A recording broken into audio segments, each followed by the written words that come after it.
ప్రజాప్రతినిధులపై ఉన్న కేసుల విచారణ పురోగతిపై తెలంగాణ హైకోర్టులో విచారణ జరిగింది. సుప్రీంకోర్టు ఆదేశాల మేరకు సుమోటోగా ప్రత్యేక ధర్మాసనం విచారిస్తోంది. హరిరామ జోగయ్య దాఖలు చేసిన ప్రజా ప్రయోజన వ్యాజ్యాన్ని కలిపి హైకోర్టు విచారించింది. జగన్ పై నమోదైన సిబిఐ, ఈడీ కేసులు వేగంగా విచారించాలని జోగయ్య పిటిషన్ దాఖలు చేశారు. రాష్ట్రంలో వివిధ కోర్టుల్లో ప్రజాప్రతినిధులపై 309కి పైగా కేసులున్నాయని కోర్టుకు ఏఏజీ తెలిపారు. విచారణలో పురోగతిపై కౌంటర్ దాఖలు చేసేందుకు సమయం కోరారు.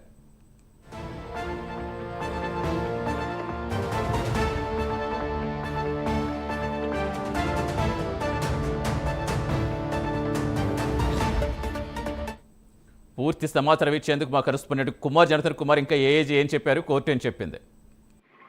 Thank you Satish. మొత్తానికి ఏదైతే ప్రజాప్రతినిధుల కేసుకు సంబంధించి ఏదైతే హైకోర్టులో ఈ రోజు విచారణ అయితే కొనసాగింది. ముఖ్యంగా ఈ విచారణకు సంబంధించి చూస్తున్నట్టయితే ముఖ్యంగా ప్రజాప్రతినిధులు అంటే ఇటు రాజకీయవేత్తలు అలాగే ప్రజాప్రతినిధులు ఎవరైతే ఉన్నారో వాళ్ళపై ఎన్ని కేసులు ఉన్నాయన్న దానిపై ప్రస్తుతం ఏదైతే హైకోర్టులో విచారణ అయితే జరిగింది. ఈ విచారణకు సంబంధించి కూడా కొన్ని కీలక అంశాలు కూడా ఈ విచారణలోకి అయితే రావడం జరిగింది. ఎందుకంటే ప్రజాప్రతినిధుల కేసులకు సంబంధించి ఇప్పటికే పలు కేసులు ఇంకా పెండింగ్ లో ఉండడం, అంటే ముఖ్యంగా ఈ పురోగతి అంటే ఈ కేసుల విచారణ పురోగతిపై ముఖ్యంగా మార్చి 21న అంటే ఈ రోజు తెలంగాణ హైకోర్టులో అయితే విచారణ జరిగింది. సుప్రీంకోర్టు ఆదేశాల మేరకు ప్రత్యేక ధర్మాసనం కూడా సుమోటోగా అయితే విచారిస్తుంది. హరిరామ జోగయ్య దాఖలు చేసిన ప్రజా ప్రయోజన వ్యాజ్యాన్ని కలిపి ఏదైతే కోర్టు కూడా విచారించింది. జగన్ పై నమోదైన సిబిఐ, ఈడీ కేసులు వేగంగా విచారించాలంటూ కూడా హరిరామ జోగయ్య పిటిషన్ అయితే వేయడం సంగతి కూడా మనకైతే తెలిసింది.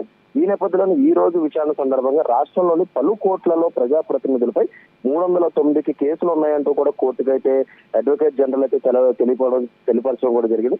విచారణలో పురోగతిపై కౌంటర్ దాఖలు చేయడానికి మరింత సమయం కావాలంటూ కూడా వాళ్ళైతే కోరడం జరిగింది. వేగంగా విచారణ చేపట్టాలని ఇదే హైకోర్టు ఆదేశాలు ఇచ్చిన అంటూ కూడా హరిరామ జోగయ్య తరపు న్యాయవాది కూడా వాదించారు.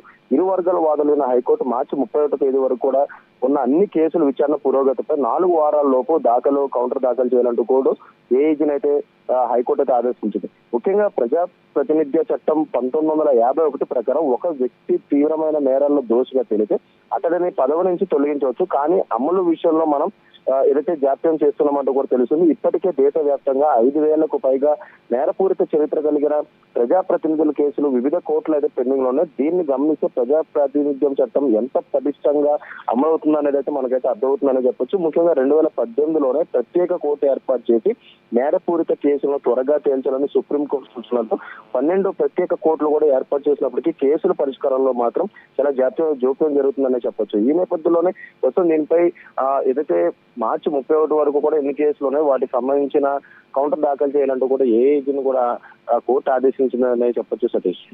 Right, thank you Kumar.